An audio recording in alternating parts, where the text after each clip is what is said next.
재산분할 합의서의 마지막 도장을 찍는 순간 두 번째 아내가 말했습니다. 당신은 평생 이 순간을 후회하며 살게 될 거야. 당신 마음속엔 늘 다른 여자가 있었으니까. 그 말에 아무 대답도 하지 못한 채 재벌 회장 강준혁은 서천으로 향했습니다. 그리고 한 초등학교 앞 횡단보도에서 차가 멈춘 순간 그의 심장도 멈추는 것 같았습니다. 10년 전 버린 첫사랑이 한 아이의 손을 잡고 걸어 나오고 있었습니다. 그 아이의 눈매와 콧날은 자신의 어린 시절과 판박이었습니다. 저 아이가 설마 내 아이인가? 그날부터 재벌가의 비밀, 숨겨진 혈육, 그리고 목숨을 건 선택이 시작됩니다. 사연 시작하기 전에 구독 눌러주시면 새로운 사연을 매일 받아보실 수 있어요. 오늘의 사연 시작합니다. 법무법인 정도의 고급 회의실에는 무거운 침묵이 내려앉아 있었습니다. 강준혁이 재산분할 합의서의 마지막 페이지에 도장을 찍자 맞은편에 앉은 민서연이 천천히 자리에서 일어났습니다. 끝났네.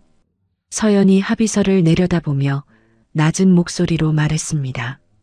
5년이 이렇게 끝나는 거야. 준혁은 아무 대답도 하지 않았습니다. 서연이 핸드백을 들어 어깨에 걸치며 준혁을 똑바로 바라봤습니다.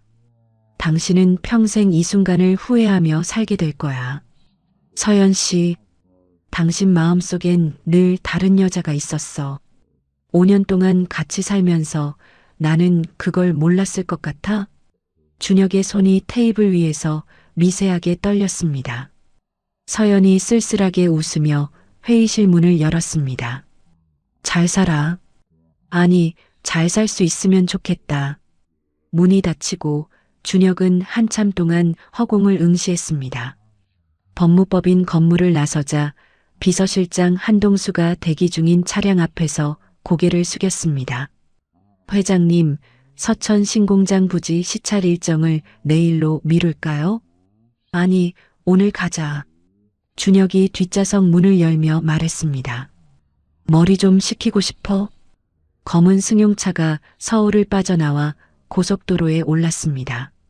준혁은 창밖으로 스쳐 지나가는 풍경을 바라보며 생각에 잠겼습니다.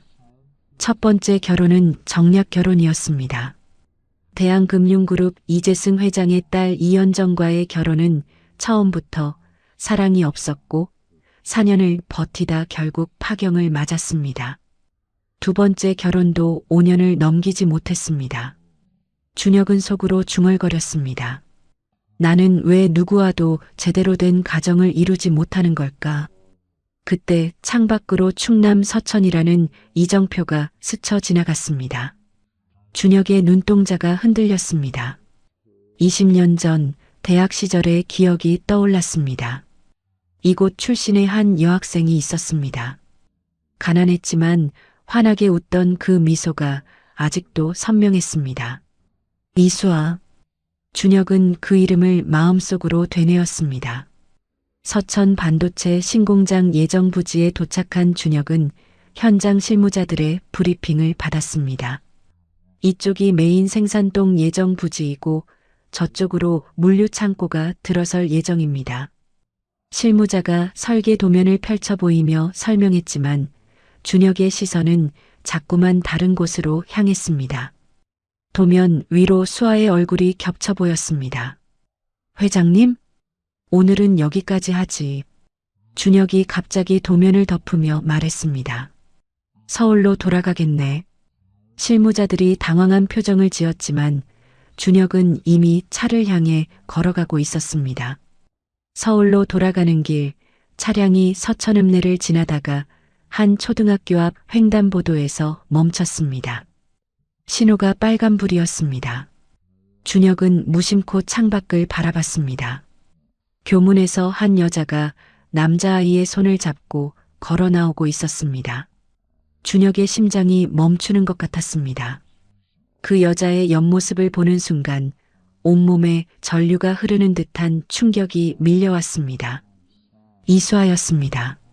10년 전 자신이 버린 첫사랑이었습니다. 준혁의 시선이 수아의 손을 잡고 있는 아이에게로 옮겨갔습니다.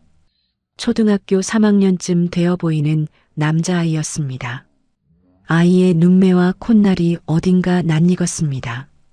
준혁은 자신의 어린 시절 사진을 떠올렸습니다. 판박이었습니다. 차 세워. 준혁이 소리쳤습니다. 하지만 이미 신호가 바뀌어 차량은 앞으로 나아가고 있었습니다. 회장님, 괜찮으십니까? 한동수가 백미러로 준혁을 살피며 물었습니다. 준혁은 대답하지 못했습니다. 머릿속에서 한 가지 생각이 폭풍처럼 휘몰아쳤습니다. 저 아이가 설마 내 아이인가? 준혁의 손이 떨리기 시작했습니다. 그날 밤 준혁은 한숨도 자지 못했습니다. 10년 전의 기억이 파도처럼 밀려왔습니다. 1997년 외환위기의 여파로 성운그룹은 심각한 경영 위기에 처해 있었습니다. 아버지 강현태 전 회장이 쓰러졌고 그룹은 부도 직전까지 몰렸습니다. 어머니 오명숙 여사가 준혁을 불러앉혔습니다. 대한금융그룹 이 회장 딸과 맞선을 봐라. 어머니, 저는 만나는 사람이 있습니다. 그 시골 출신 여자 말이냐? 명숙 여사의 눈이 차갑게 빛났습니다. 네가 이 결혼을 거부하면 2만 명 직원이 길거리로 나앉는다. 너의 아버지가 평생 바쳐 일군 회사가 하루아침에 무너져. 그래도 그 여자 하나 붙잡고 있을 거야? 준혁은 그 압박을 견디지 못했습니다. 수아에게 연락 한 통 하지 못했습니다. 비서를 통해 짧은 메시지만 전했습니다. 더 이상 만나지 말자. 그것이 자신의 인생에서 가장 비겁한 선택이었다는 것을 준혁은 알고 있었습니다. 하지만 그때는 달리 방법이 없다고 스스로를 합리화했습니다. 다음 날 아침 준혁은 성운그룹 정보팀에 극비로 지시를 내렸습니다. 이수아라는 사람의 현재 신상을 조사해. 정보팀장 김태호가 고개를 숙였습니다. 절대로 당사자가 눈치채지 못하게 해. 그리고 이 조사는 나 외에 누구에게도 보고하지 마. 알겠습니다, 회장님. 오후가 되자 김태호가 직접 회장실로 보고서를 가져왔습니다. 준혁은 떨리는 손으로 보고서를 펼쳤습니다. 이수아 40세. 서천읍에서 꽃집 수안의 꽃방 운영. 아들 강민준 9세. 출생신고서 아버지랑 공란. 10년간 재혼 기록 없음. 준혁의 눈이 아이의 생년월일에서 멈췄습니다. 자신과 수아가 헤어진 지 정확히 10개월 후였습니다. 수아가 헤어진 직후 임신 사실을 알았을 것입니다. 하지만 연락조차 할 수 없었을 것입니다. 보고서를 든 준혁의 손에서 힘이 빠졌습니다. 준혁은 회장실 소파에 주저앉아 두 손으로 얼굴을 감쌌습니다. 며칠 후 준혁은 아무에게도 알리지 않고 홀로 서천으로 내려갔습니다. 수아의 꽃집 맞은편 카페에 앉아 먼발치에서 그녀를 지켜봤습니다. 10년 전 대학가 카페에서 환하게 웃던 27살의 수아는 이제 지친 기색이 역력한 40살의 여인이 되어 있었습니다. 새벽부터 꽃 손질을 하고 혼자서 무거운 화분을 나르고 배달까지 직접 다니는 그녀의 모습을 준혁은 하루 종일 지켜봤습니다. 자신은 수백억 원의 자산을 가진 재벌 회장으로 살아온 10년이었습니다. 그 시간 동안 수아가 얼마나 힘들게 살아왔는지 상상조차 하지 못했습니다. 준혁은 죄책감에 고개를 숙였습니다. 꽃집 문이 열리고 초등학교를 마친 민준이가 달려들어왔습니다. 엄마. 수아의 얼굴에 환한 미소가 번졌습니다. 그 미소는 20년 전 준혁이 사랑했던 그 미소 그대로였습니다. 준혁은 아이가 분명 자신의 아들임을 직감했습니다. 하지만 선뜻 다가갈 용기가 나지 않았습니다. 내가 저 아이에게 아버지라고 말할 자격이 있는가? 준혁은 카페 창문 너머로 그들을 바라보며 스스로에게 물었습니다. 그날 저녁 서울로 돌아온 준혁은 성북동 본가를 찾았습니다. 어머니 오명숙 여사가 거실에서 기다리고 있었습니다. 서연이와 이혼한 건 잘한 일이야. 명숙 여사가 찻잔을 내려놓으며 말했습니다. 이제 제대로 된 집안 규수를 다시 드려야지.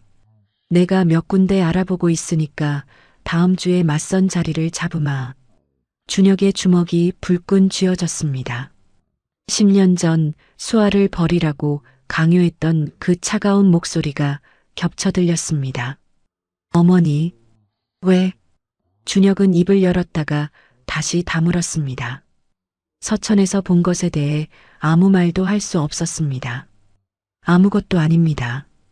준혁이 자리에서 일어났습니다. 들어가 보겠습니다. 명숙 여사가 아들의 뒷모습을 의아한 눈으로 바라봤습니다. 본가를 나서며 준혁은 깊은 고민에 빠졌습니다. 앞으로 어떻게 해야 할지 답이 보이지 않았습니다. 서천에서 돌아온 지 사흘이 지났습니다. 준혁은 더 이상 참을 수가 없었습니다. 다시 서천으로 내려간 준혁은 수아의 꽃집 앞에 섰습니다. 심호흡을 한 번 하고 문을 밀었습니다. 딸랑 작은 종소리가 울렸습니다. 어서 오세요. 꽃을 다듬던 수아가 고개를 들었습니다. 수아의 손에서 가위가 떨어졌습니다. 쨍그랑 소리와 함께 가위가 바닥을 굴렀습니다. 수아의 얼굴이 창백하게 질렸습니다. 수아야, 나야. 준혁이 조심스럽게 한 발 다가섰습니다. 할 말이 있어. 수아가 떨리는 손으로 준혁을 가리켰습니다. 나가. 수아야. 당장 나가. 수아의 눈에서 눈물이 쏟아졌습니다. 10년간 억눌러왔던 분노와 서러움이 한꺼번에 터져나왔습니다. 수아가 준혁의 가슴을 두 손으로 밀어냈습니다. 왜 이제 와서 나타난 거야? 수아의 목소리가 꽃집 안에 울려 퍼졌습니다. 10년이야, 10년. 10년 동안 연락 한 번 없이 사라져 놓고 이제 와서 무슨 할 말이 있다는 거야. 준혁은 아무 말도 하지 못했습니다. 수아가 소매로 눈물을 닦으며 외쳤습니다. 비서통에서 문자 한 줄 보내놓고 전화도 안 받고 내가 서울까지 찾아갔어. 성운그룹 본사 앞까지 갔는데 경비원한테 막혔어. 그게 사람한테 할 짓이야. 준혁의 얼굴이 일그러졌습니다. 수아가 서울까지 찾아왔었다는 사실을 그는 몰랐습니다. 수아야, 나는. 변명하지 마.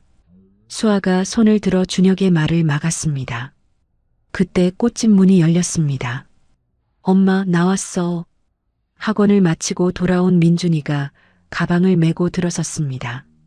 민준이 수아의 얼굴을 보고 멈춰 섰습니다. 엄마, 왜 울어? 수아가 재빨리 눈물을 닦았습니다. 아무것도 아니야. 수아가 억지로 웃으며 민준의 어깨를 감쌌습니다. 그냥 손님이야. 준혁은 민준의 얼굴을 똑바로 바라봤습니다. 아이의 눈동자, 코, 입모양까지 자신과 똑같았습니다. 준혁의 눈시울이 붉어졌습니다. 수아가 재빨리 민준의 손을 잡고 가게 안쪽으로 데려갔습니다. 민준아, 안에 들어가서 숙제해. 엄마가 금방 갈게. 민준이 고개를 돌려 준혁을 한번 쳐다봤습니다. 낯선 아저씨가 왜 엄마를 울렸는지 궁금한 눈빛이었습니다. 수아가 민준을 안쪽 방으로 들여보낸 뒤 다시 돌아왔습니다. 제발 그냥 가줘. 수아의 목소리가 떨렸습니다. 우리 좀 내버려둬. 10년 동안 잘 살았어. 당신 없이도 잘 살았다고. 준혁은 한참 동안 수아를 바라보다가 고개를 숙였습니다. 알았어. 오늘은 갈게. 준혁이 꽃집 문을 열고 나섰습니다. 문이 닫히는 소리가 울렸습니다. 수아는 카운터에 두 손을 짚고 고개를 떨궜습니다. 어깨가 들썩였습니다. 그날 이후 준혁은 포기하지 않았습니다. 매주 주말마다 서천을 찾아왔습니다. 하지만 직접 다가가지는 못했습니다. 꽃집 근처에 차를 세워두고 먼 발치에서 수아와 민준을 지켜보는 것이 전부였습니다. 수아의 유일한 친구이자 옆집 식당 주인 박말순이 이상한 낌새를 눈치챘습니다. 수아야. 말순이 식당 문 앞에서 수아를 불러 세웠습니다. 저 검은 차 봤어? 매주 와서 여기 앞에 서 있더라. 수아의 얼굴이 굳어졌습니다. 혹시 그 남자 아니야? 민준이 아빠? 수아는 대답 대신 한숨만 내쉬었습니다. 말순이 눈을 가늘게 뜨고 검은 승용차를 노려봤습니다. 내가 가서 물어볼까? 아줌마, 그냥 내버려둬. 안 돼. 저렇게 숨어서 쳐다보는 게 어딨어. 무슨 이상한 사람 같잖아. 말순이 성큼성큼 준혁의 차로 다가갔습니다. 쿵쿵쿵 말순이 차 창문을 두드렸습니다. 준혁이 창문을 내렸습니다. 아저씨 누구야? 말순이 허리에 손을 얹고 준혁을 쏘아봤습니다. 왜 맨날 여기서 서성거려? 경찰 부를까? 저는 수아 씨의 옛 지인입니다. 옛 지인이면 당당하게 찾아가지 왜 숨어서 쳐다봐? 말순이 손가락으로 준혁을 가리켰습니다. 좀 이상한 사람 같으니까 안 그러면 진짜 경찰 신고한다. 알았어? 준혁은 아무 대답도 하지 못했습니다. 말순이 고개를 휙 돌리고 식당으로 돌아갔습니다. 한편 서울에서는 오명숙 여사가 의심을 품기 시작했습니다.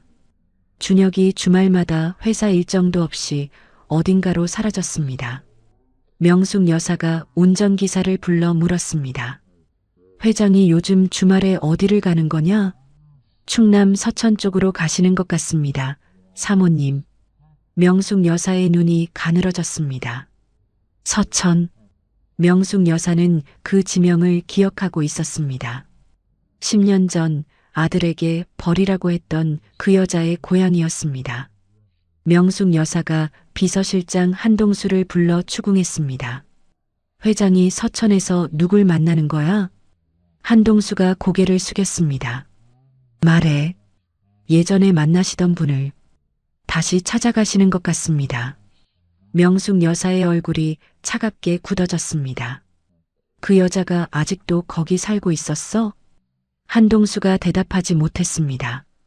명숙 여사가 즉시 성운그룹 법무팀에 연락했습니다. 이수아라는 여자와 그 아이에 대한 신상 정보를 확보해. 법무팀장 최영준이 전화기 너머로 난색을 표했습니다. 사모님, 그건 좀. 이건 회장 몰래 진행해. 내가 그룹 고문이야. 내 말이 안 들려? 최영준은 어쩔 수 없이 조사를 진행했습니다. 어느 날 저녁 성북동 본가에 불려간 준혁은 어머니와 마주 앉았습니다. 명숙 여사가 테이블 위에 서류 봉투를 던졌습니다. 그 여자가 아이까지 낳았다며? 준혁의 얼굴이 굳어졌습니다. 명숙 여사가 봉투에서 사진을 꺼내 테이블 위에 펼쳤습니다. 수아와 민준의 사진이었습니다. 네가 숨기려 해도 난 다 알아. 어머니, 서자의 존재가 알려지면 주주들이 어떻게 생각하겠니? 명숙 여사가 사진을 손가락으로 톡톡 두드렸습니다. 그룹 주가가 떨어지고 거래처들이 등을 돌리고 내 경영 능력에 의문을 제기할 거야. 당장 그 여자와의 관계를 끊어. 준혁이 고개를 들었습니다. 그 아이는 제 아들입니다. 명숙 여사의 눈이 커졌습니다. 제가 책임져야 합니다. 준혁이 처음으로 어머니에게 반박했습니다. 명숙 여사가 자리에서 벌떡 일어났습니다. 네가 책임? 그 여자는 재벌가 돈을 노리고 일부러 아이를 낳은 거야.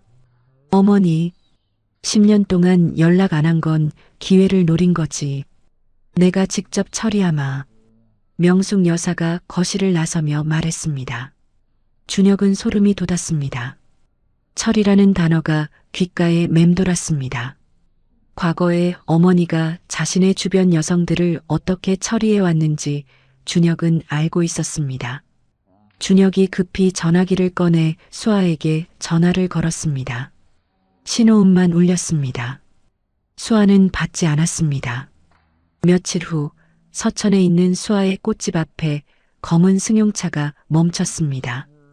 운전석 문이 열리고 양복을 입은 남자가 내려 뒷문을 열었습니다. 오명숙 여사가 차에서 내렸습니다. 측근 2명이 뒤따랐습니다. 명숙 여사가 꽃집 안으로 들어섰습니다. 수아가 고개를 들었습니다. 어서 오세요. 어떤 꽃을 찾으세요? 명숙 여사가 수아를 위아래로 훑어봤습니다.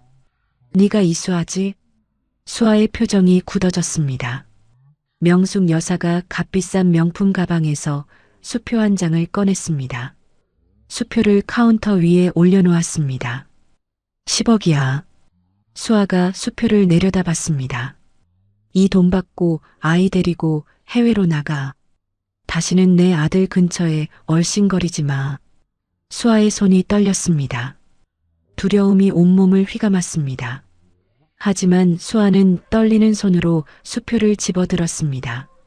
명숙 여사의 입꼬리가 올라갔습니다. 수아가 수표를 명숙 여사의 얼굴 앞에서 찢었습니다. 쓱쓱 종이가 찢어지는 소리가 났습니다. 명숙 여사의 얼굴이 일그러졌습니다. 10년 전에도 당신은 저를 돈으로 사려 했죠. 수아가 찢어진 수표 조각을 바닥에 떨어뜨리며 말했습니다. 준혁 씨 결혼식 전에 비서가 찾아와서 5천만 원 수표 내밀었을 때 안 받았어요. 그때도 안 받았고 지금도 안 받을 거예요. 명숙 여사가 이를 악물었습니다. 제 아들은 돈으로 살 수 있는 존재가 아닙니다. 수아의 목소리가 단단해졌습니다. 그리고 제가 당신 아들한테 연락한 적도 돈 달라고 한 적도 없어요. 10년 동안 아무것도 바라지 않고 살았습니다. 명숙 여사가 한 발 앞으로 다가섰습니다. 후회하게 될 거다. 명숙 여사의 목소리가 차갑게 내려앉았습니다. 그때 가서 울며 찾아와도 난 절대 봐주지 않을 거야. 명숙 여사가 몸을 돌려 꽃집을 나섰습니다. 검은 승용차가 떠나고 꽃집에 정적이 내려앉았습니다. 수아가 가게 셔터를 내렸습니다. 철컹 셔터가 닫혔습니다. 수아는 바닥에 쓰러지듯 주저앉았습니다. 온몸이 떨렸습니다. 10년 전의 악몽이 다시 시작되었습니다. 아이를 지켜야 한다는 절박함이 가슴을 조여왔습니다. 수아는 무릎을 끌어안고 소리 없이 울었습니다. 그날 밤 민준이 잠든 후에도 수아는 잠들지 못했습니다. 아이의 얼굴을 바라보며 밤새 뜬 눈으로 지새웠습니다. 명숙 여사가 서천에서 돌아온 지 일주일이 지났습니다. 준혁은 그룹 이사회에서 갑작스러운 안건이 상정되었다는 통보를 받았습니다. 이사회 회의실에 들어선 준혁은 분위기가 심상치 않다는 것을 직감했습니다. 사회이사들의 표정이 하나같이 굳어 있었습니다. 이사회 의장 서정환이 자리에서 일어났습니다. 최근 회장의 사생활 문제로 그룹 이미지에 우려가 제기되었습니다. 서정환이 서류를 펼치며 말했습니다. 이에 회장에 대한 불신임 결의안을 표결에 붙이겠습니다. 준혁의 눈이 가늘어졌습니다. 어머니였습니다. 회의가 끝난 후 준혁은 비서실장 한동수를 불렀습니다. 지난 일주일간 어머니의 동선을 파악해 한동수가 가져온 보고서에는 명숙 여사가 사회이사 4명과 비공개 만찬을 가졌다는 내용이 담겨 있었습니다. 서자 스캔들로 그룹 이미지가 실추되기 전에 회장을 교체해야 한다. 명숙 여사가 이사들을 설득한 논리였습니다. 더욱 충격적인 소식이 이어졌습니다. 회장님, 준호 부회장님이 어제 귀국하셨습니다. 준혁의 손이 멈췄습니다. 준호는 준혁의 친동생이었습니다. 스탠퍼드에서 MBA를 마치고 실리콘밸리 벤처캐피탈에서 일하며 한국 경영에는 전혀 관심이 없던 동생이었습니다. 어머니께서 급히 부르셨다고 합니다. 이사회에서 차기 회장 후보로 거론되고 있습니다. 준혁은 이를 악물었습니다. 며칠 후 준혁은 성북동 본가에서 준호와 마주쳤습니다. 형, 오랜만이야. 준호가 예의 바르게 고개를 숙였습니다. 나도 이런 상황은 원하지 않았어. 준혁은 동생의 눈을 똑바로 바라봤습니다. 말은 겸손했지만 그 눈빛에는 숨길 수 없는 야망이 담겨 있었습니다. 준혁은 확신했습니다. 어머니가 진심으로 자신을 밀어낼 생각이라는 것을. 설상가상으로 일주일 후 연예 매체 스포츠 서울연예가 기사를 터뜨렸습니다. 성운그룹 회장의 숨겨진 아들, 시골 꽃집에서 발견. 기사에는 수아와 민준의 사진이 무단으로 실려 있었습니다. 준혁이 기사 출처를 추적하자 명숙 여사 측근과 연결된 정황이 발견되었습니다. 기사가 나간 당일 오후 수십 명의 기자들이 서천 꽃집 앞으로 몰려들었습니다. 사모님, 재벌 회장 아이 맞습니까? 위자료는 얼마나 받으셨어요? 아이 아버지가 누군지 알고 낳으신 거예요? 막말 수준의 질문이 쏟아졌습니다. 수아는 급히 가게 셔터를 내렸습니다.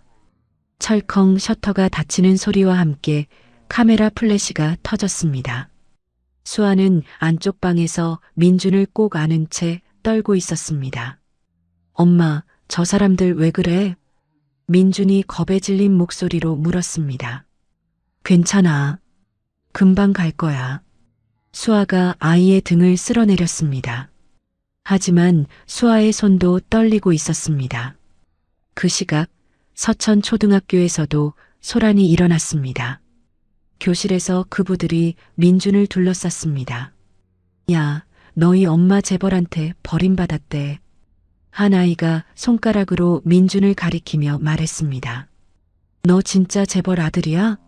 그럼 왜 이렇게 가난해? 다른 아이가 킥킥거렸습니다. 민준의 얼굴이 빨갛게 달아올랐습니다. 거짓말이야. 민준이 소리쳤습니다. 우리 엄마 그런 사람 아니야. 뭐가 거짓말이야. 인터넷에 다 나왔는데. 아이들이 웃음을 터뜨렸습니다. 민준의 눈에서 눈물이 쏟아졌습니다. 담임 선생님이 달려와 민준을 교무실로 데려갔습니다. 학교에서 연락을 받은 수아가 급히 달려왔습니다. 교무실 소파에 민준이 울고 있었습니다. 민준아. 수아가 아이를 끌어안았습니다. 엄마, 내 아빠가 누구야? 민준이 울먹이며 물었습니다. 왜 다들 나한테 그런 말해? 수아는 대답하지 못했습니다. 아이를 안고 함께 울 수밖에 없었습니다.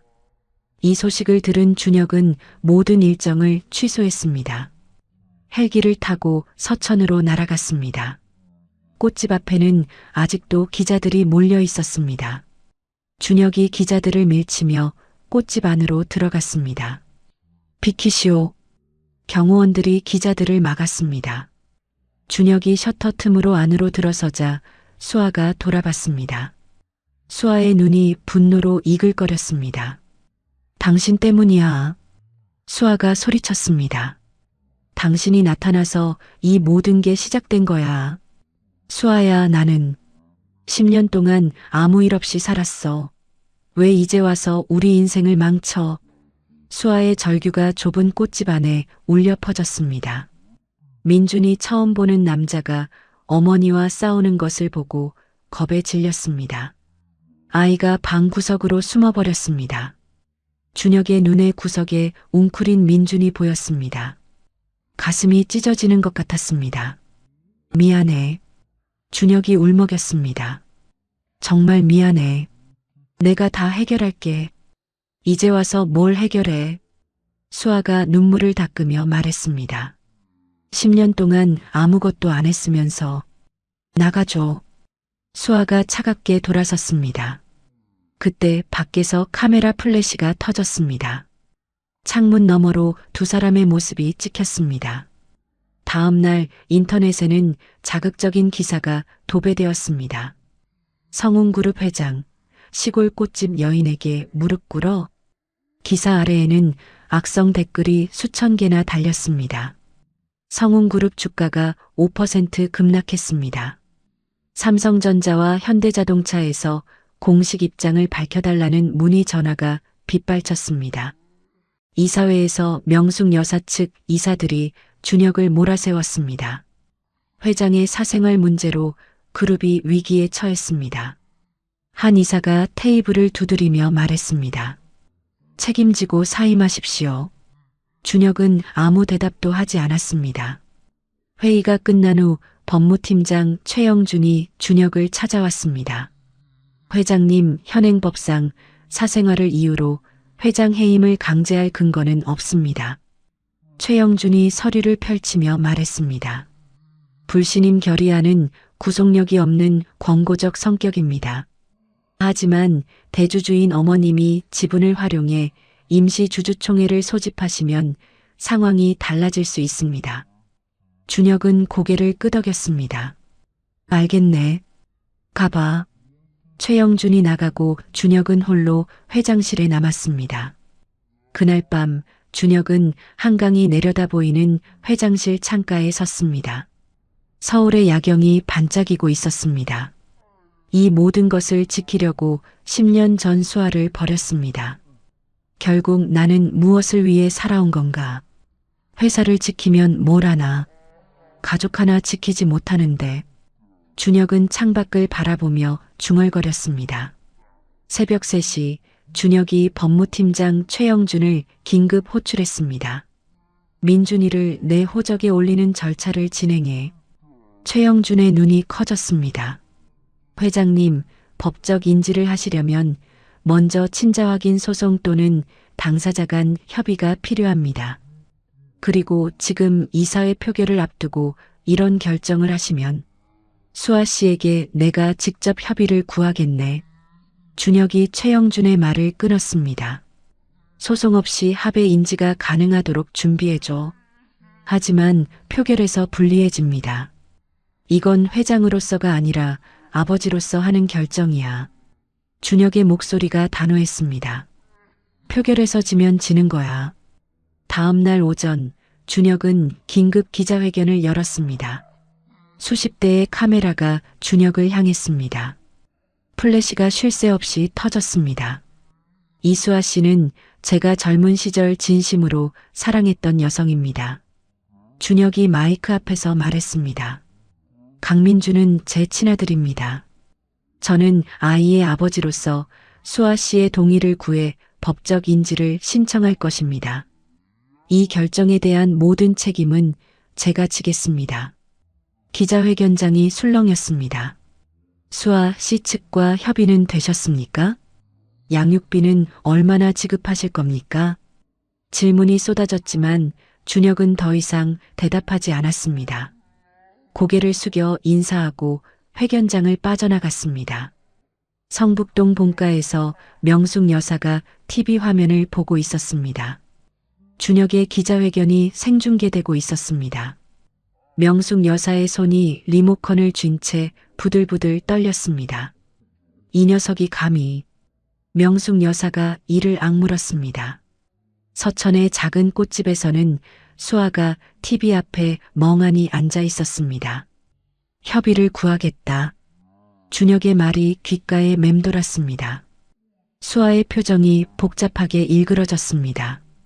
기자회견 직후 준호가 TV를 끄고 어머니에게 전화를 걸었습니다. 어머니, 형이 저렇게 나오면 여론이 형 편으로 돌아설 수 있어요. 준호가 창밖을 바라보며 말했습니다. 저는 원래 경영에 관심 없었어요. 이 싸움에서 빠지겠습니다. 미국으로 돌아갈게요. 전화기 너머로 명숙 여사의 거친 숨소리가 들렸습니다. 준호야. 죄송해요, 어머니. 준호가 전화를 끊었습니다. 명숙 여사가 전화기를 내려놓으며 이를 악물었습니다. 준호의 이탈로 명숙 여사의 계획에 균열이 생기기 시작했습니다. 이사회 내에서도 동요가 일었습니다. 섣불리 회장을 끌어내렸다가 여론의 역풍을 맞을 수 있습니다. 한 사회이사가 우려를 표했습니다. 준혁은 아직 이 상황을 알지 못한 채 다음 수순을 준비하고 있었습니다. 수아를 설득하러 서천으로 향했습니다. 준혁의 기자회견과 준호의 이탈 소식이 전해지자 여론이 움직이기 시작했습니다. 포털 뉴스 댓글창에는 두 가지 목소리가 뒤섞였습니다. 무책임한 재벌 남자, 돈으로 다 해결하려 한다. 10년 만에라도 책임지려는 모습이 대단하다. 자기 아이 아빠라고 공개적으로 인정하는 게 쉬운 일이냐? 대형 맘카페 맘스홀릭에서 성명이 올라왔습니다. 아이를 버리지 않겠다는 아버지의 선언을 지지합니다. 한부모 가정 지원 단체 싱글맘연대도 비슷한 입장을 발표했습니다. 여론의 흐름이 조금씩 바뀌기 시작했습니다. 이사회 내에서도 일부 사회이사들이 중립으로 선회했습니다. 이 상황에서 불신임 표결을 강행하면 역풍을 맞을 수 있습니다. 한 이사가 회의석상에서 말했습니다. 기자회견 이틀 후 준혁은 다시 서천을 찾았습니다. 이번에는 변호사도 비서도 데려오지 않았습니다. 혼자였습니다.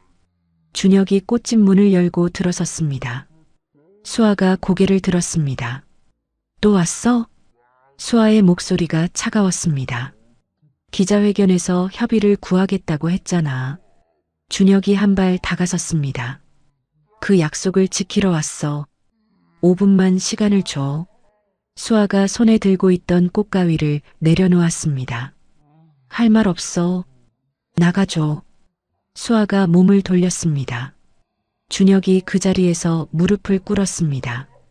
퍽, 무릎이 바닥에 닿는 소리가 났습니다. 수아가 돌아봤습니다. 준혁이 고개를 숙이고 있었습니다. 뭐 하는 거야? 일어나. 5분만 들어줘. 수아는 한참 동안 준혁을 내려다봤습니다. 한숨이 나왔습니다. 들어와. 수아가 가게 안쪽을 향해 걸었습니다. 작은 테이블 앞에 두 사람이 마주 앉았습니다. 준혁이 먼저 입을 열었습니다. 법적 인지를 강제로 진행하지 않을게. 수아가 눈을 들어 준혁을 바라봤습니다. 당신이 동의해야만 가능해. 민준이에게 아무것도 강요하지 않을게. 준혁의 목소리가 떨렸습니다. 다만 아버지로서 아이를 알아갈 기회만 줘. 그것만 부탁해. 수아는 오랫동안 아무 말도 하지 않았습니다. 창밖으로 지나가는 사람들의 발소리가 들렸습니다. 당신이 진심인지 아직 모르겠어. 수아가 천천히 말했습니다. 하지만 민준이한테 물어볼게. 그 애가 싫다면 다시는 오지 마. 준혁이 고개를 숙였습니다. 고마워. 그것만으로도 감사해. 그날 저녁 수아는 민준의 방으로 들어갔습니다. 민준이 책상에서 숙제를 하고 있었습니다. 민준아. 수아가 아이 옆에 앉았습니다. 엄마가 물어볼 게 있어. 민준이 연필을 내려놓고 엄마를 바라봤습니다. 학교에서 너한테 아빠 얘기한 사람들 있잖아. 수아가 조심스럽게 말을 이었습니다. 그 아저씨가 널 만나고 싶대. 어떻게 할래? 민준의 눈이 커졌습니다. 그 아저씨? 응. 꽃집에 왔던 아저씨. 민준이 한참을 생각했습니다. 그 아저씨가 진짜 내 아빠야? 수아의 가슴이 철렁 내려앉았습니다. 근데 왜 10년 동안 안 왔어? 민준의 눈에 물기가 어렸습니다. 수아가 아이의 손을 잡았습니다. 아저씨한테 사정이 있었어.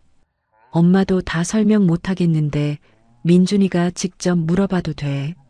수아가 아이의 머리를 쓸어넘겼습니다. 한번 만나볼래? 민준이 고개를 숙이고 한참을 생각했습니다.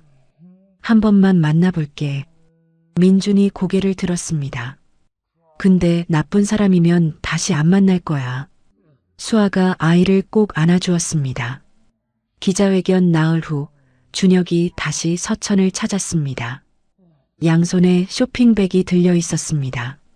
로봇 장난감과 축구공, 아이 옷이 가득했습니다. 꽃집 문을 열고 들어선 준혁은 수아에게 고개를 숙였습니다. 와줘서 고마워. 수아가 담담하게 말했습니다. 민준이가 기다리고 있어. 수아가 안쪽 방을 향해 불렀습니다. 민준아, 나와봐. 방문이 열리고 민준이 조심스럽게 나왔습니다. 아이는 엄마 뒤에 숨어서 준혁을 올려다봤습니다.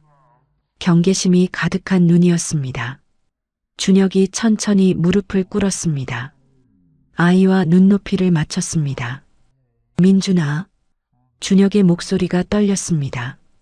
아저씨가 늦게 와서 미안해. 앞으로 잘하고 싶은데 아저씨한테 기회를 줄 수 있을까? 민준이 엄마의 옷자락을 잡은 채 준혁을 바라봤습니다. 아저씨 진짜 내 아빠 맞아? 준혁의 눈시울이 붉어졌습니다. 응. 아저씨가 너희 아빠야. 늦어서 정말 미안해. 민준이 한 발 앞으로 나왔습니다.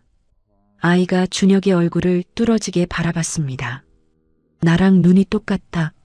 민준이 중얼거렸습니다. 엄마가 내 눈은 아빠 눈이래. 준혁은 더 이상 눈물을 참지 못했습니다. 그 후로 준혁은 매주 주말마다 서천을 찾았습니다. 처음 한 달은 수아가 항상 함께했습니다. 두 번째 달부터는 수아의 허락하에 준혁과 민준이 둘만의 시간을 갖기 시작했습니다. 공원에서 자전거를 타고 바다에서 조개를 주었습니다. 민준이 조금씩 준혁에게 마음을 열었습니다. 어느 날 밤 민준이 잠든 후였습니다. 준혁과 수아가 꽃집 앞 벤치에 나란히 앉았습니다. 밤하늘에 별이 떠 있었습니다. 10년 전 왜 그랬는지 말할게. 준혁이 먼저 입을 열었습니다. 변명이 아니라 사실만 말할게. 수아는 아무 대답 없이 하늘을 올려다봤습니다. 그때 그룹이 부도 직전이었어. 아버지가 쓰러지셨고 2만 명 직원이 길거리로 나앉게 생겼어. 준혁의 목소리가 낮게 가라앉았습니다. 어머니가 정략 결혼을 강요했어. 나는 버티지 못했어. 수아는 여전히 하늘만 바라보고 있었습니다. 그때 난 당신한테 임신 사실을 말하려고 서울까지 갔었어. 수아가 담담하게 말했습니다. 준혁이 고개를 돌려 수아를 바라봤습니다. 성운그룹 본사 앞까지 갔는데 경비원한테 막혔어. 수아의 목소리에는 감정이 없었습니다. 그 다음 날 인터넷에서 약혼 기사를 봤어. 준혁은 말문이 막혔습니다. 수아가 서울까지 찾아왔었다는 사실을 그는 몰랐습니다. 미안해. 준혁이 고개를 숙였습니다. 그 말밖에 할 수가 없었습니다. 이제 와서 미안하다고 해도 10년이 돌아오는 건 아니야.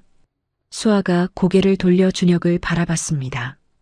나 혼자 애 낳을 때, 애 아프면 밤새 병원에서 뜬 눈으로 밤새울 때, 돈 없어서 분유 대신 쌀 미음 먹일 때, 그때 당신은 어디 있었어?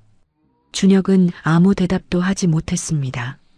수아가 다시 하늘을 올려다봤습니다. 하지만 민준이한테 아빠가 생긴다면 그건 다른 문제야. 준혁이 고개를 들었습니다. 수아의 말에 처음으로 문이 열리는 느낌이었습니다. 한편 같은 시각 서울에서는 이사회 불신임 표결이 진행되고 있었습니다. 여론이 예상보다 준혁에게 호의적으로 돌아갔습니다. 성운그룹 주가도 회복세를 보였습니다. 사회이사들의 표심이 흔들렸습니다. 결국 불신임 결의안은 찬성 7표, 반대 13표로 부결되었습니다. 준혁은 회장직을 지켜냈습니다. 표결 직후 명숙 여사가 이사회장을 나서며 준혁에게 전화를 걸었습니다.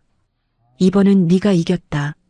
명숙 여사의 목소리가 차갑게 가라앉았습니다. 하지만 넌 결국 그 여자와 그 아이 때문에 모든 걸 잃게 될 거야. 두고 봐라. 저는 이미 한 번 잃을 걸 잃었습니다. 준혁이 대답했습니다. 10년 전에 가장 소중한 사람을 잃었어요. 이번엔 지키겠습니다. 전화가 끊어졌습니다. 미국으로 돌아간 준호가 형에게 문자를 보내왔습니다. 형, 잘 됐네. 나는 원래 그 자리에 관심 없었어. 앞으로 잘해. 준혁은 그 문자를 보며 동생에게 고마움과 미안함을 동시에 느꼈습니다. 언젠가 제대로 대화할 날이 오기를 바랐습니다. 표결 결과를 들은 수아가 물었습니다. 그래서 이젠 마음 놓고 아빠 노릇할 수 있는 거야? 준혁이 고개를 끄덕였습니다. 회사 일은 이제 신경 쓰지 마. 민준이한테 집중할게. 수아와 준혁 사이에 처음으로 담담한 대화가 오갔습니다. 그 주말 준혁은 민준의 10번째 생일 파티를 열었습니다. 서천 바닷가 펜션을 빌렸습니다. 말순 아주머니가 음식을 준비했습니다. 민준의 학교 친구 3명이 초대되었습니다. 케이크 앞에서 생일 축하 노래가 울려 퍼졌습니다. 민준이 케이크 위에 촛불을 바라봤습니다. 아이의 눈에 촛불이 반짝였습니다. 옆에서 노래를 부르는 아버지를 올려다보는 민준의 얼굴에 처음으로 설렘이 담겼습니다. 준혁은 촛불을 끄는 아이를 바라보며 속으로 다짐했습니다. 이제부터 진짜 시작이다. 10년치를 갚아야 한다. 민준의 생일 파티가 있고 2달이 지났습니다. 준혁은 법원으로부터 봉투 하나를 받았습니다. 민준에 대한 친자인지 허가 결정문이었습니다. 수아가 가정법원에 출석하여 친부의 인지에 동의한다는 진술서에 서명했습니다. 소송 없이 합의 인지가 성립되었습니다. 민준은 공식적으로 성운그룹 회장 강준혁의 법적 아들이 되었습니다. 준혁은 결정문을 들고 서천으로 달려갔습니다. 꽃집에 도착한 준혁은 수아와 민준 앞에 섰습니다. 이제 법적으로도 아빠야. 준혁이 민준을 바라보며 말했습니다. 민준의 눈이 동그래졌습니다. 진짜? 응, 진짜야. 준혁이 무릎을 꿇고 민준을 끌어안았습니다. 처음으로 아이를 꼭 안아주었습니다. 이제 아빠라고 불러도 돼? 민준이 준혁의 어깨에 얼굴을 묻으며 물었습니다. 그럼 아빠라고 불러줘. 준혁의 눈에서 눈물이 흘러내렸습니다. 수아는 2 사람을 바라보며 입술을 깨물었습니다. 인지 소식이 언론에 알려졌습니다. 이번에는 분위기가 달랐습니다. 책임지는 아버지라는 긍정적인 기사가 줄을 이루었습니다. 성운그룹 주가는 오히려 소폭 상승했습니다. 준혁의 결정이 리스크가 아닌 신뢰로 해석되기 시작했습니다. 준혁은 민준의 서울 전학을 조심스럽게 제안했습니다. 민준이 교육이랑 안전을 생각하면 서울이 나을 것 같은데. 수아가 고개를 저었습니다. 민준이는 여기서 친구들이랑 같이 자랐어. 학교도 이제 적응했고 갑자기 환경을 바꾸면 아이가 힘들어해. 준혁은 더 이상 말하지 않았습니다. 수아의 의견을 존중했습니다. 대신 준혁은 다른 방법을 찾았습니다. 서천읍 중심가에 작은 사무실을 임대했습니다. 성운그룹 서천 연락사무소라는 이름을 붙였습니다. 주중에도 화상회의와 원격 업무를 처리하며 민준을 볼 수 있도록 스케줄을 조정했습니다. 비서실장 한동수가 혀를 내둘렀습니다. 회장님이 서천으로 출퇴근하시다니. 세상에. 어느 날 민준이 학교에서 숙제를 들고 왔습니다. 우리 가족 그리기 과제였습니다. 민준이 그린 그림에는 엄마 옆에 양복을 입은 남자가 그려져 있었습니다. 남자 위에 아빠라고 적혀 있었습니다. 담임 선생님 김영희가 수아에게 전화를 걸어왔습니다. 민준이가 친구들한테 우리 아빠는 회사 사장이야라고 자랑했어요. 수아는 웃음과 눈물이 동시에 났습니다. 준혁은 수아에게도 조금씩 다가갔습니다. 꽃집 배달이 밀리면 직접 트럭을 몰아 배달을 도왔습니다. 새벽에 화훼 경매장에 함께 가서 꽃을 고르는 법을 배웠습니다. 수아가 10년간 혼자 감당해온 무게를 조금이나마 나누려 노력했습니다. 장마철이 되었습니다. 어느 날 밤 폭우가 쏟아졌습니다. 수아의 비닐하우스 화훼 농장에 침수 위험이 발생했습니다. 수아가 급히 농장으로 달려갔습니다. 빗물이 비닐하우스 안으로 밀려들고 있었습니다. 수아가 혼자서 양수기를 돌리려 했지만 역부족이었습니다. 그때 헤드라이트 불빛이 다가왔습니다. 준혁이 양복 차림 그대로 차에서 뛰어내렸습니다. 수아야. 준혁이 빗속을 뚫고 달려왔습니다. 혼자 하려고 하지 마. 준혁이 양수기를 잡았습니다. 수아와 함께 밤새 양수기를 돌리고 모래주머니를 쌓았습니다. 새벽이 되어서야 빗줄기가 약해졌습니다. 준혁의 양복은 진흙투성이가 되어 있었습니다. 머리카락에서 빗물이 뚝뚝 떨어졌습니다. 꽃 다 살렸다. 준혁이 지친 얼굴로 웃었습니다. 수아는 그 모습을 바라봤습니다.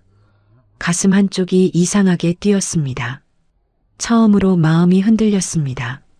한편 성북동 본가에서는 명숙 여사가 TV를 보고 있었습니다. 뉴스에서 성운그룹 회장의 달라진 일상이라는 제목의 리포트가 나왔습니다. 화면에 준혁과 민준이 함께 걷는 모습이 잡혔습니다. 명숙 여사는 리모컨을 든 채 화면을 응시했습니다. 표정이 복잡하게 일그러졌습니다. 5월이 되었습니다.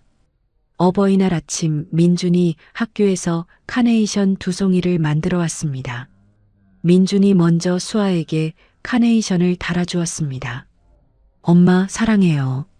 수아가 아이를 꼭 안아주었습니다. 민준이 다른 카네이션을 들고 준혁에게 다가갔습니다. 아빠. 민준이 준혁의 가슴에 카네이션을 달아주었습니다. 늦게 만나서 아쉬웠지만 이제 있어서 좋아요.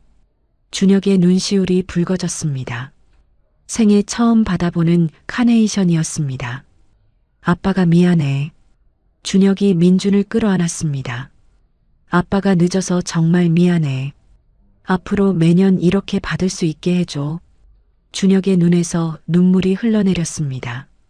며칠 후 담임교사 김영희가 가정 방문을 왔습니다. 민준이가 요즘 정말 밝아졌어요. 김영희가 수아에게 말했습니다. 예전에는 아버지 이야기만 나오면 움츠러들었는데 이제는 아빠 자랑을 하느라 바빠요. 수아는 그 말을 듣고 준혁이 민준에게 얼마나 좋은 영향을 주고 있는지 깨달았습니다. 가을이 되었습니다. 민준의 학교 운동회가 열렸습니다. 준혁은 이사회 정기총회 일정을 미루고 운동회에 참석했습니다. 아버지 달리기 대회에 출전했습니다. 출발선에 선 준혁은 오랜만에 운동화 끈을 조였습니다. 아빠 힘내. 민준이 관중석에서 소리쳤습니다. 아빠 이겨. 총성이 울렸습니다. 준혁이 전력으로 달렸습니다. 다리가 후들거렸습니다. 숨이 턱까지 찼습니다. 결승선을 통과했습니다. 3등이었습니다. 민준이 달려왔습니다. 아빠 3등이야. 대박. 민준이 준혁에게 매달렸습니다. 준혁이 헐떡이며 웃었습니다. 관중석에서 수아가 그 장면을 지켜보고 있었습니다. 옆에 앉은 말순 아주머니가 물었습니다. 저 사람 진짜 변한 거야? 수아가 고개를 돌려 말순을 바라봤습니다. 아직 모르겠어요. 수아가 대답했습니다. 하지만 수아의 얼굴에는 10년 만에 처음으로 진심 어린 미소가 번지고 있었습니다. 운동회가 끝난 후 세 사람은 함께 서천 해변을 걸었습니다. 석양이 바다를 붉게 물들이고 있었습니다. 민준이 앞서 뛰어가며 조개를 주었습니다. 우리 셋이 이렇게 걸을 수 있게 되어서 정말 다행이야. 준혁이 조용히 말했습니다. 수아는 한참 동안 아무 말도 하지 않았습니다. 파도 소리만 들렸습니다. 수아가 망설이다가 손을 뻗었습니다. 준혁의 손등을 가볍게 잡았습니다. 준혁이 놀라서 수아를 바라봤습니다. 아직 완전히 용서한 건 아니야. 수아가 바다를 바라보며 말했습니다. 하지만 민준이 아빠로서는 인정해. 수아가 잠시 멈췄습니다. 그리고 고마워. 준혁은 아무 말도 하지 못했습니다. 수아의 손을 꼭 잡았습니다. 그날 밤 민준이 잠든 후였습니다. 준혁과 수아가 꽃집 2층 작은 거실에 앉았습니다. 와인 잔을 앞에 두고 오랜만에 둘만의 시간을 보냈습니다. 시간이 걸리더라도 다시 가족이 될 수 있을까? 준혁이 조심스럽게 물었습니다. 세 사람이 한 지붕 아래서 사는 날이 올 수 있을까? 수아가 와인 잔을 내려놓았습니다. 급하게 생각하지 마. 수아가 준혁을 바라봤습니다. 우리에게 필요한 건 시간이야. 10년을 기다렸으니까 조금 더 기다려도 돼. 수아의 눈빛에는 이미 마음이 열리기 시작했다는 것이 읽혔습니다. 다음 날 아침 민준이 아침 식사를 하다가 물었습니다. 아빠, 우리 세 명이 같이 살면 안 돼요? 준혁이 숟가락을 멈췄습니다. 아빠가 매번 서울 갔다 오는 거 힘들잖아요. 민준이 준혁과 수아를 번갈아 바라봤습니다. 엄마하고 아빠가 열심히 노력 중이야. 준혁이 민준의 머리를 쓸어넘기며 말했습니다. 민준이가 조금만 기다려줄래? 민준이 고개를 끄덕였습니다. 네, 기다릴 수 있어요. 민준이 활짝 웃었습니다. 근데 빨리요. 민준이 자리에서 일어나 준혁과 수아를 번갈아 안아주었습니다. 행복한 일상이 이어졌습니다. 그러던 어느 평화로운 오후였습니다. 민준이 학교에서 돌아오다가 갑자기 코피를 쏟았습니다. 아이가 길에서 쓰러졌습니다. 지나가던 이웃 주민이 발견하여 수아에게 연락했습니다. 수아가 급히 달려갔습니다. 민준이 땅바닥에 쓰러져 있었습니다. 민준아. 수아가 아이를 안아들었습니다. 민준의 의식이 몽롱했습니다. 엄마. 민준이 힘없이 눈을 떴습니다. 수아가 민준을 서천지역병원에 데려갔습니다. 의사가 혈액 검사를 했습니다. 검사 결과를 본 의사의 표정이 심각하게 굳어졌습니다. 대학병원에서 정밀 검사를 받으셔야 합니다. 의사가 수아를 바라보며 말했습니다. 혈액 수치가 정상 범위를 많이 벗어났습니다. 수아의 얼굴이 창백해졌습니다. 수아가 떨리는 손으로 전화기를 꺼냈습니다. 준혁에게 전화를 걸었습니다. 민준이가 쓰러졌어. 수아의 목소리가 떨렸습니다. 병원에서 대학병원 가래. 준혁은 전화를 받자마자 회의를 중단했습니다. 헬기를 타고 서천으로 날아갔습니다. 행복의 절정에서 갑자기 찾아온 위기에 두 사람 모두 공포에 휩싸였습니다. 준혁의 헬기가 서천에 도착했습니다. 준혁은 수아와 함께 민준을 서울대학교 병원으로 긴급 이송했습니다. 응급실 대기실에서 수아는 온몸이 떨렸습니다. 준혁이 수아의 손을 꼭 잡았습니다. 괜찮을 거야. 무슨 일이든 내가 최선을 다할게. 수아는 대답하지 못했습니다. 손만 꼭 잡고 있었습니다. 3일간의 정밀 검사가 이어졌습니다. 담당 교수 장현수가 수아와 준혁을 면담실로 불렀습니다. 검사 결과가 나왔습니다. 장현수가 서류를 펼치며 말했습니다. 민준이는 급성 림프 구성 백혈병입니다. 수아의 얼굴이 하얗게 질렸습니다. 백혈병이요? 수아가 떨리는 목소리로 되물었습니다. 네, 고위험군에 해당합니다. 장현수가 고개를 끄덕였습니다. 항암 치료로 병을 잡을 수 있지만 민준이의 경우 재발 위험이 높습니다. 완치를 위해서는 건강한 사람의 피를 이식받아야 합니다. 준혁이 몸을 앞으로 숙였습니다. 이식이라면 어떻게 해야 합니까? 가장 좋은 건 피가 맞는 가족입니다. 부모님 두 분 먼저 검사를 받아보시죠. 준혁이 즉시 자신의 검사를 요청했습니다. 수아도 함께 검사를 받았습니다. 일주일 후 결과가 나왔습니다. 두 분 다 반만 맞습니다. 장현수가 검사 결과지를 보며 말했습니다. 반일치 이식도 가능하지만 부작용 위험이 높습니다. 가능하다면 완전히 맞는 사람을 찾는 것이 좋습니다. 준혁이 이를 악물었습니다. 형제자매가 있다면 4분의 1 확률로 완전히 맞을 수 있습니다만 장현수가 말을 이었습니다. 민준군은 외동이시죠? 준혁은 대답하지 못했습니다. 준혁은 한국조혈모세포은행에 민준의 정보를 등록했습니다. 전 세계 데이터베이스에도 검색을 의뢰했습니다. 하지만 민준의 희귀한 유전자 조합과 맞는 사람은 쉽게 나타나지 않았습니다.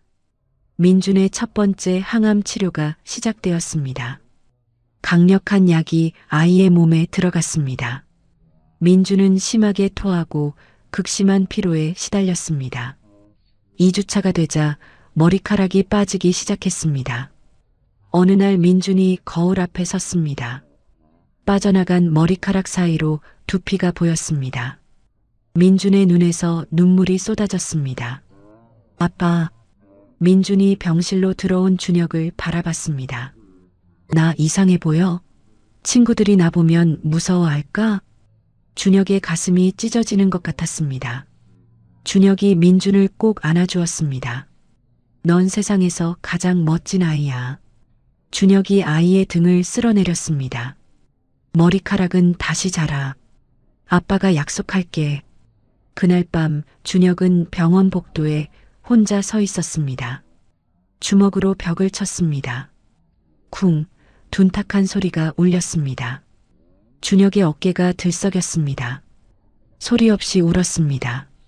비서실장 한동수가 먼발치에서 그 모습을 지켜봤습니다. 한동수도 조용히 눈물을 닦았습니다. 수아는 병원에서 거의 살다시피 했습니다. 꽃집은 말순 아주머니에게 맡겼습니다. 병실 간이 침대에서 쪽잠을 자며 민준 곁을 지켰습니다. 수아의 얼굴에 점점 피로가 쌓여갔습니다. 눈 밑에 그늘이 짙어졌습니다. 어느 날 오후 병실에 낯익은 얼굴이 나타났습니다. 준혁의 전처 민서연이었습니다. 들었어. 아이가 많이 아프다며. 서연이 병실 문 앞에 서서 말했습니다. 준혁이 놀라서 자리에서 일어났습니다. 어떻게 온 거야? 뉴스에서 봤어. 서연이 잠든 민준을 바라봤습니다. 처음 보는 당신 모습이네. 서연이 나직이 말했습니다. 결혼 5년 동안 당신이 이렇게 누군가를 위해 울고 웃는 걸 본 적이 없어. 준혁은 아무 말도 하지 못했습니다. 그 아이가 당신을 바꿔놓았구나. 서연이 봉투 하나를 준혁에게 내밀었습니다. 치료비에 보태? 이건 5천만 원이야. 거절하지 마. 서연이 돌아섰습니다. 아이가 나으면 연락해. 얼굴 한번 보고 싶네. 서연이 병실을 나갔습니다. 준혁은 봉투를 든 채 한참 동안 서 있었습니다. 항암 치료 2달째가 되었습니다. 민준의 검사에서 암세포가 현저히 줄었다는 결과가 나왔습니다. 모두가 안도했습니다. 하지만 다음 정기 검사에서 문제가 발견되었습니다. 암세포가 완전히 사라지지 않았습니다. 장현수가 심각한 표정으로 말했습니다. 재발 위험이 높습니다. 이식 없이는 앞날을 장담하기 어렵습니다. 어떻게든 맞는 사람을 찾아야 합니다. 준혁은 성운그룹 직원 전체 1만 8천 명에게 메일을 보냈습니다. 조혈모세포 기증검사 참여를 호소했습니다. 주요 협력사에도 협조를 요청했습니다. 민준이를 살려주세요. 캠페인이 전국적으로 퍼졌습니다. 하지만 2달이 지나도 민준과 완전히 맞는 사람은 나타나지 않았습니다. 시간이 흐를수록 민준의 상태는 불안정해졌습니다. 더 이상 기다리기 어렵습니다. 장현수가 준혁과 수아를 불러 말했습니다. 반일치 이식이라도 진행해야 할 수 있습니다. 수아가 입술을 깨물었습니다. 부작용 위험이 높다는 것을 알고 있었습니다. 하지만 마지막까지 완전히 맞는 사람을 찾고 싶었습니다. 한편 성북동 본가에서 명숙 여사는 밤마다 잠을 이루지 못했습니다. 민준의 병 소식을 들은 후였습니다. 어느 날 저녁 명숙 여사가 운전기사 몰래 차를 불렀습니다. 혼자 서울대 병원을 찾았습니다. 소아병동 복도를 걸어 민준의 병실 앞에 섰습니다. 명숙 여사는 문을 열지 못했습니다. 유리창 너머로 병실 안을 들여다봤습니다. 민준이 잠들어 있었습니다. 머리카락이 빠진 작은 머리, 창백한 볼, 가느다란 팔에 꽂힌 주사줄. 명숙 여사의 눈에서 눈물이 흘러내렸습니다. 손자의 여윈 모습에 가슴이 무너지는 것 같았습니다. 명숙 여사는 아무 말도 하지 못하고 발걸음을 돌렸습니다. 며칠 후 명숙 여사는 성북동 본가 서재에 혼자 앉아 있었습니다. 오래된 서랍을 열었습니다. 빛바랜 흑백 사진 한 장을 꺼내 들었습니다. 사진 속에는 젊은 시절의 자신이 있었습니다. 옆에 한 남자가 서 있었습니다. 그리고 갓 태어난 아기가 품에 안겨 있었습니다. 명숙 여사는 한참 동안 사진을 응시했습니다. 깊은 한숨이 나왔습니다. 어느 날 밤이었습니다. 준혁이 성북동 본가를 찾았습니다. 자포자기한 심정이었습니다. 거실에서 어머니와 마주 앉았습니다. 어머니, 준혁이 자리에서 일어나 어머니 앞에 무릎을 꿇었습니다. 제발 부탁드립니다. 명숙 여사가 놀라서 아들을 내려다봤습니다. 민준이를 살려야 합니다. 준혁의 목소리가 떨렸습니다. 혹시 저희 집안에 제가 모르는 혈육이 있습니까? 형제든 사촌이든 먼 친척이든 무엇이든 말씀해 주세요. 명숙 여사는 오랫동안 창밖을 바라봤습니다. 밤하늘에 별이 떠 있었습니다. 침묵이 길어졌습니다. 한 명 있다. 명숙 여사의 목소리가 떨렸습니다. 내 동생 준호 말고 또 한 명이. 준혁의 눈이 커졌습니다. 그게 무슨 말씀입니까? 또 다른 형제가 있다고요? 명숙 여사가 깊은 한숨을 내쉬었습니다. 나도 젊은 시절에 사랑하는 사람이 있었어. 명숙 여사가 천천히 말을 이었습니다. 대학교 때 만난 가난한 법대생이었지. 하지만 내 외할머니가 그 사람과 헤어지라고 했어. 집안이 안 맞는다고. 준혁은 숨을 죽이고 들었습니다. 나는 그 사람 아이를 가진 채로 내 아버지와 맞선을 봤어. 명숙 여사의 눈에 눈물이 고였습니다. 결혼 후 아이를 낳자마자 입양 보냈다. 준혁은 믿을 수 없다는 표정으로 어머니를 바라봤습니다. 43년간 숨겨온 비밀이야. 명숙 여사가 눈물을 닦았습니다. 그럼 그 아이는 저와 피가 반은 섞인 형제라는 겁니까? 준혁이 다그쳤습니다. 지금 어디 있습니까? 몇 년 전에 사람을 써서 찾아봤어. 명숙 여사가 대답했습니다. 그 아이가 지금 서울에서 의사로 일하고 있더라. 이름은 강재원. 43세. 서울 아산병원 혈액종양내과 전문의야. 준혁은 할 말을 잃었습니다. 어머니도 같은 일을 겪으셨으면서 준혁이 떨리는 목소리로 물었습니다. 왜 저한테 그러셨습니까? 왜 수아를 버리라고 하셨습니까? 명숙 여사의 눈에서 눈물이 쏟아졌습니다. 나는. 명숙 여사가 고개를 떨궜습니다. 내가 못 이룬 걸 너한테서도 보고 싶지 않았던 거야. 명숙 여사가 처음으로 아들 앞에서 울었습니다. 미안하다. 명숙 여사의 고백 다음 날 새벽이었습니다. 준혁은 한숨도 자지 못했습니다. 비서실장 한동수에게 강재원에 대한 조사를 지시했습니다. 오전에 보고서가 도착했습니다. 강재원 43세, 서울 아산병원 혈액종양내과 전문의, 연세대학교 의과대학 수석 졸업, 입양 가정에서 성장, 양부모를 친부모처럼 모시고 있음. 준혁은 보고서를 읽고 또 읽었습니다. 43년간 존재조차 몰랐던 형제였습니다. 준혁은 서울 아산병원에 전화를 걸었습니다. 강재원 교수님 진료 일정을 확인하고 싶습니다. 오늘 오후 외래 진료가 끝난 후 시간이 가능하십니다. 준혁은 환자 보호자 자격으로 면담을 신청했습니다. 그날 오후 준혁은 양복을 단정히 입고 서울 아산병원을 찾았습니다. 혈액종양내과 앞에서 잠시 멈췄습니다. 심호흡을 하고 문을 열었습니다. 흰 가운을 입은 남자가 자리에서 일어났습니다. 강재원이었습니다. 성운그룹 회장님이 저를 찾으신다니 영광입니다. 재원이 고개를 숙였습니다. 무슨 일이십니까? 재원이 면담실로 안내했습니다. 준혁은 의자에 앉았지만 말이 쉽게 나오지 않았습니다. 선생님의 전문 분야가 혈액암이라고 들었습니다. 준혁이 먼저 운을 띄웠습니다. 사실 제 아들이 급성 림프구성 백혈병으로 서울대 병원에서 치료 중입니다. 재원이 고개를 끄덕였습니다. 어떤 도움이 필요하십니까? 준혁은 심호흡을 했습니다. 사실 오늘 찾아온 건 의학적 자문 때문만은 아닙니다. 준혁이 가방에서 서류 봉투를 꺼냈습니다. 오래된 입양 서류와 DNA 검사 동의서였습니다. 선생님께 꼭 드려야 할 말씀이 있습니다. 준혁이 서류를 테이블 위에 올려놓았습니다.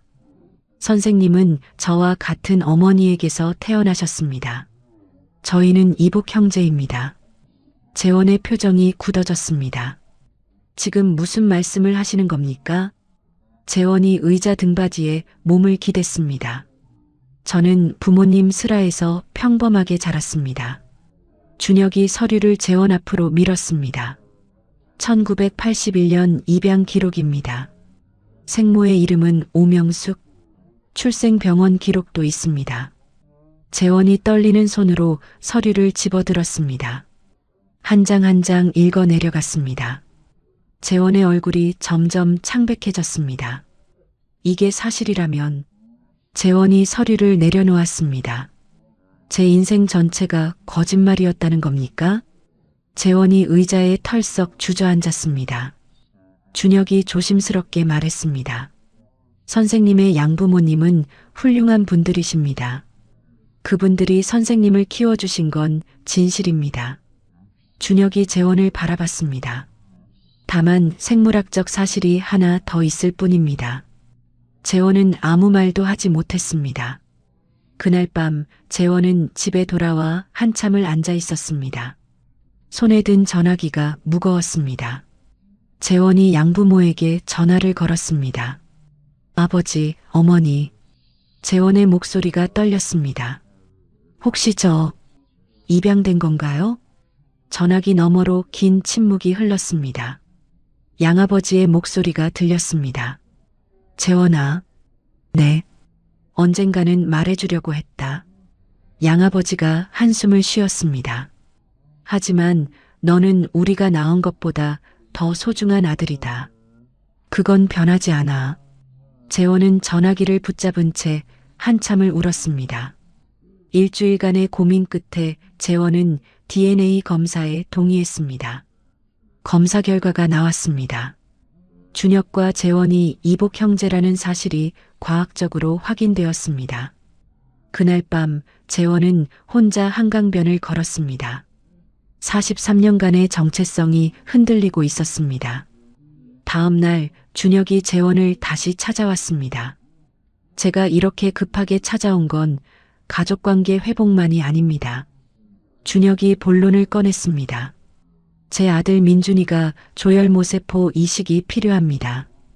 부모인 저와 아이 어머니 모두 반만 맞습니다. 준혁이 재원을 바라봤습니다. 선생님이 검사해 주실 수 있습니까? 재원은 복잡한 감정 속에서도 의사로서의 본능이 먼저 작동했습니다. 혈연 형제라면 4분의 1 확률로 완전히 맞을 수 있습니다. 재원이 고개를 끄덕였습니다. 제가 검사 받아보겠습니다. 3일 후 검사 결과가 나왔습니다. 서울대 병원 장현수 교수가 결과지를 펼쳤습니다. 10개 항목 모두 완전 일치입니다. 장현수가 놀란 표정으로 말했습니다. 이건 정말 하늘이 도운 겁니다. 비혈연에서 이 정도 일치를 찾을 확률은 수만 분의 1인데 가족 내에서 찾으셨군요. 준혁과 수아가 서로를 부둥켜 안았습니다. 수아의 눈에서 눈물이 쏟아졌습니다. 감사합니다. 감사합니다. 수아가 연신 고개를 숙였습니다. 재원은 기증을 결심하면서도 내면의 갈등과 씨름했습니다. 나를 버린 어머니의 손자를 위해 내가 왜 내 몸을 내줘야 하나? 하지만 다른 목소리도 들렸습니다. 어린 생명 앞에서 내가 의사로서 외면할 수 있나? 아이에게 무슨 죄가 있나? 재원은 같은 병원 동료 의사를 찾아갔습니다. 나 좀 들어줄 수 있어? 재원이 상황을 털어놓았습니다. 동료가 한참을 듣고 나서 말했습니다. 네가 어떤 결정을 하든 존중해. 동료가 재원의 어깨를 두드렸습니다.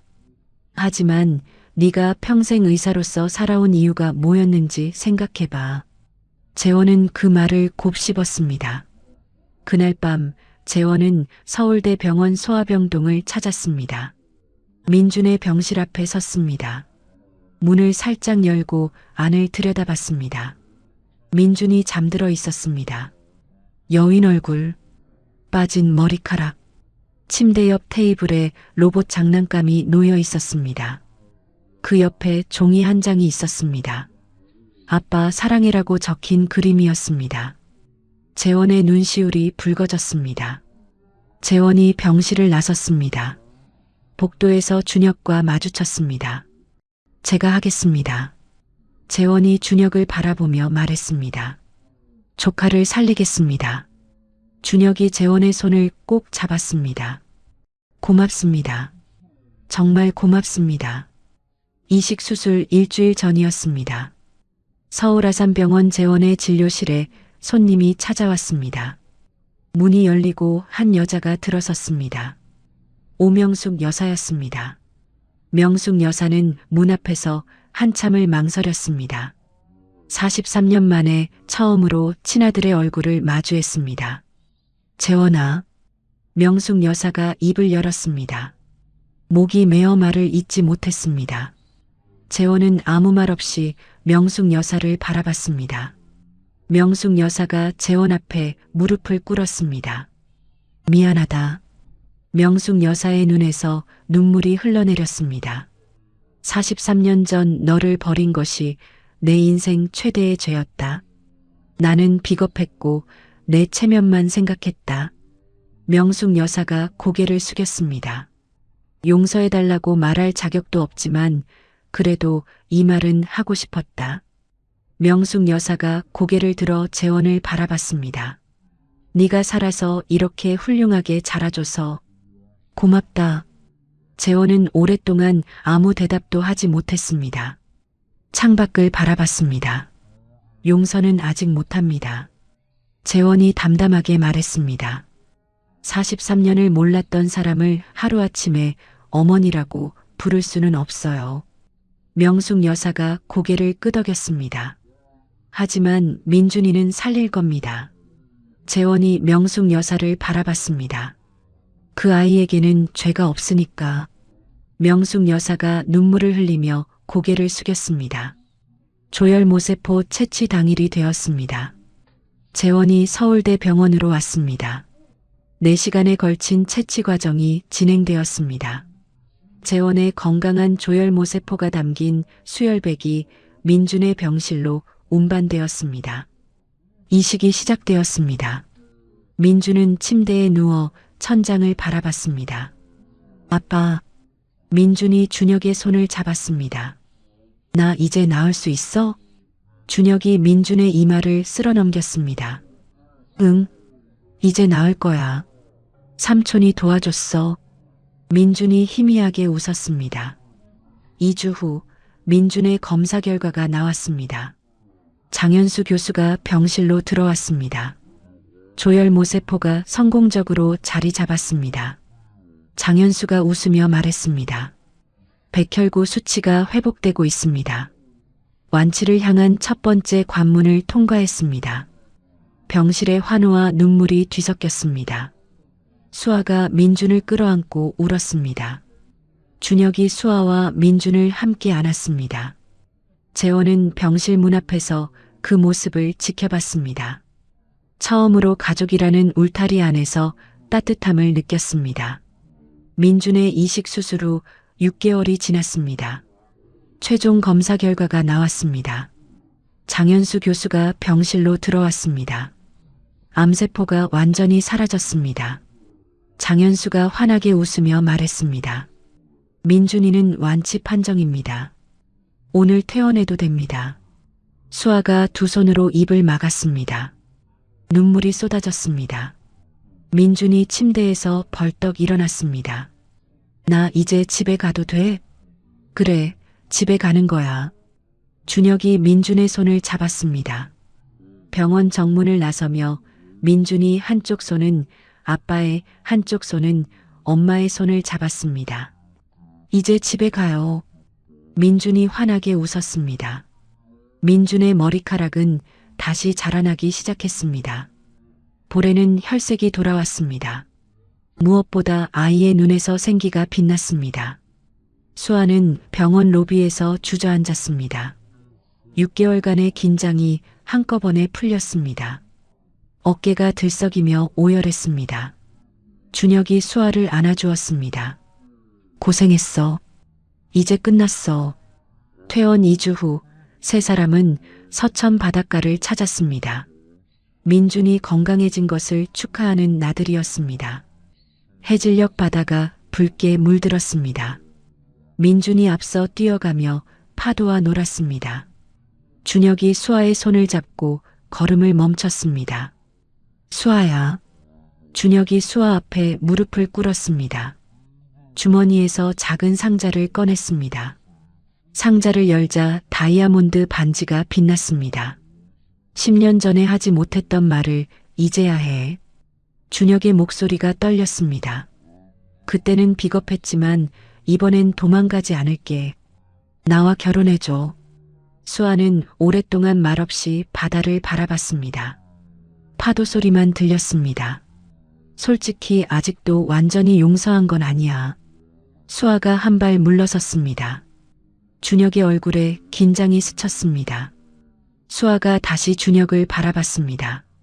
하지만 이 6개월 동안 당신이 보여준 모습이 진심이라는 건 알겠어. 수아가 천천히 말을 이었습니다. 민준이도 당신이 필요하고 나도. 수아가 잠시 멈췄습니다. 조금 더 시간이 필요해. 결혼은 민준이 완치 1주년 때 하자. 준혁의 눈에 눈물이 고였습니다. 고마워. 기다릴게. 와. 민준이 달려왔습니다. 엄마 아빠 결혼한대. 민준이 두 사람에게 달려들어 안겼습니다. 세 사람의 웃음소리가 바다 위로 퍼졌습니다. 그로부터 6개월 후 민준 완치 1주년이 되는 날이었습니다.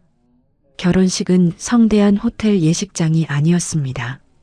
수아가 10년간 꽃을 키워온 서천의 화훼 농장에서 열렸습니다. 비닐하우스를 걷어내고 그 자리에 하얀 천막을 쳤습니다. 수아가 직접 키운 꽃들로 장식했습니다. 민준이 링베어러로 반지를 들고 걸어왔습니다. 말순 아주머니가 주례를 맡았습니다. 나는 이 두 사람을 10년 넘게 지켜봤어요. 말순이 마이크 앞에서 말했습니다. 수아가 혼자서 애 키우느라 얼마나 고생했는지, 이 남자가 얼마나 늦게 정신을 차렸는지 다 알아요. 하객들 사이에서 웃음이 터졌습니다.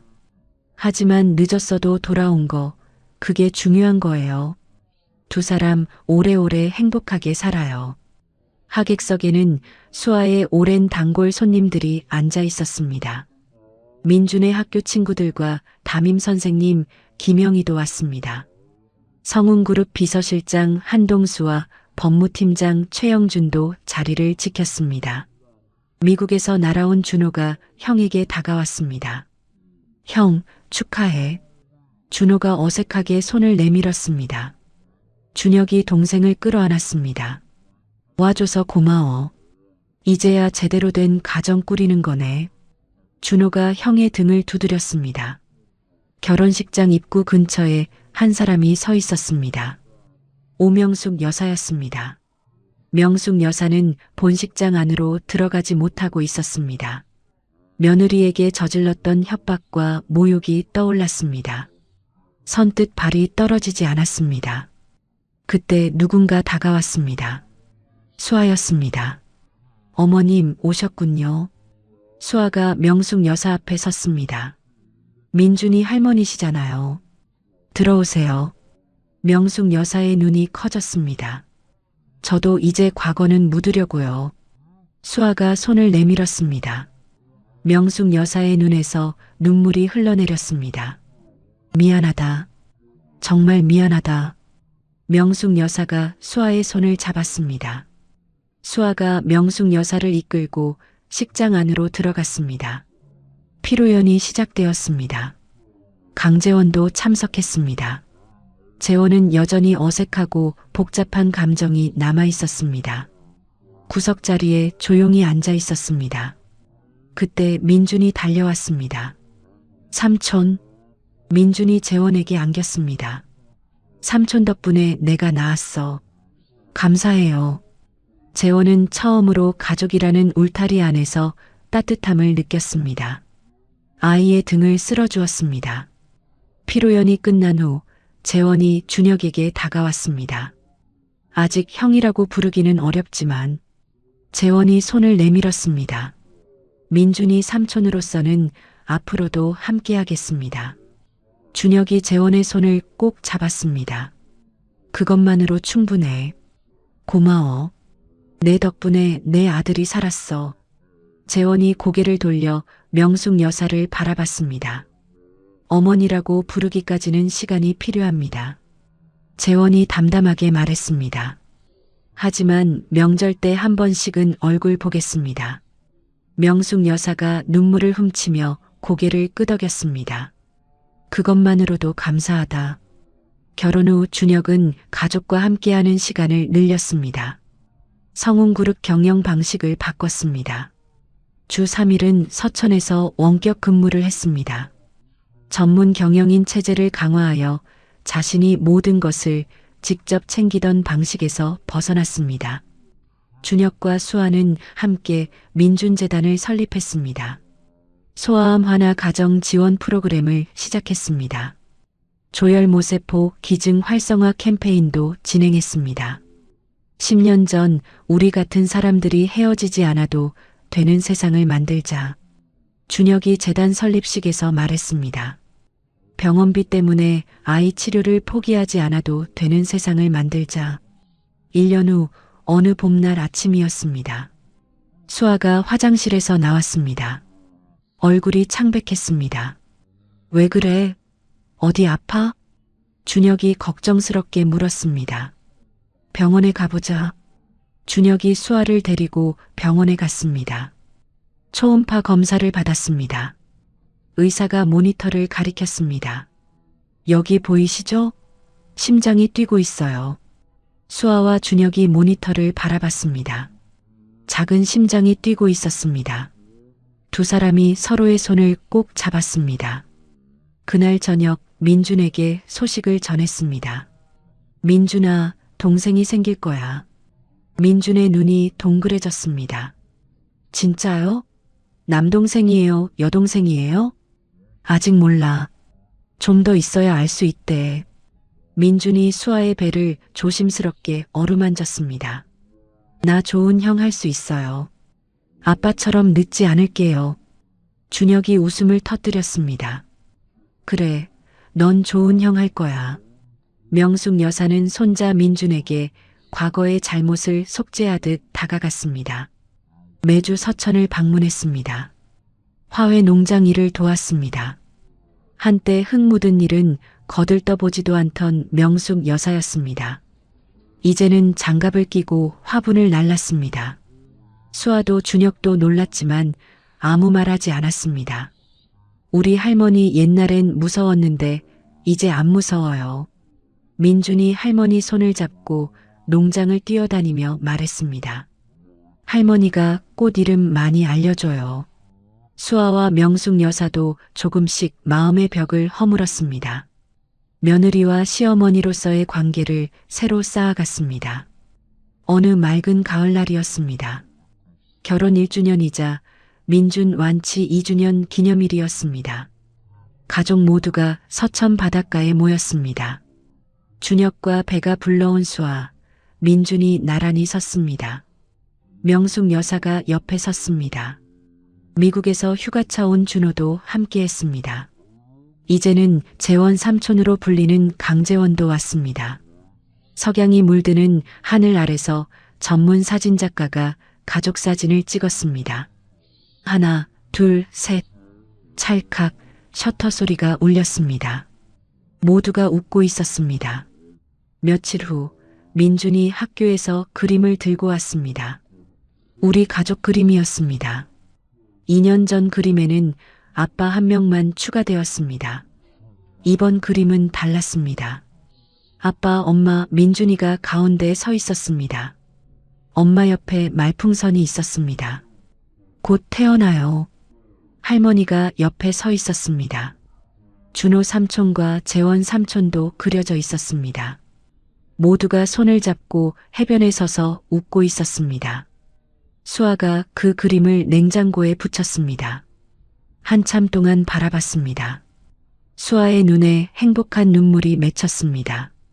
때로는 가장 먼 길을 돌아온 사람이 가장 가까운 가족이 됩니다. 10년의 상처는 쉽게 아물지 않았습니다. 하지만 그 상처를 딛고 일어선 자리에 비로소 진짜 가족이 피어났습니다. 10년이라는 시간은 참 길고도 짧습니다.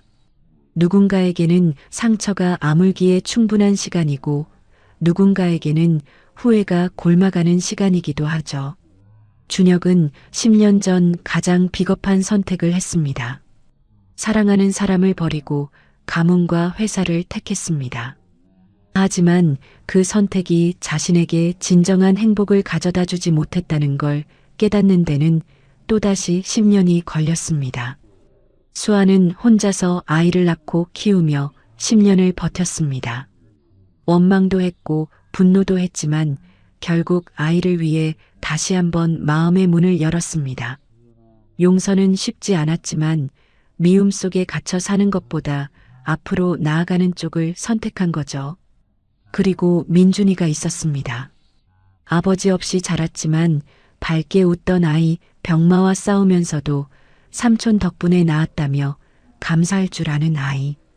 어쩌면 이 이야기의 진짜 주인공은 민준이었는지도 모릅니다. 때로는 가장 먼 길을 돌아온 사람이 가장 가까운 가족이 됩니다. 늦었다고 생각할 때가 진짜 시작일 수도 있습니다. 오늘 이 이야기가 여러분의 마음에 작은 울림이 되었으면 좋겠습니다. 이야기를 끝까지 들어주신 분이 계시다면 잘 들었다고 댓글 하나만 남겨주세요. 감사합니다.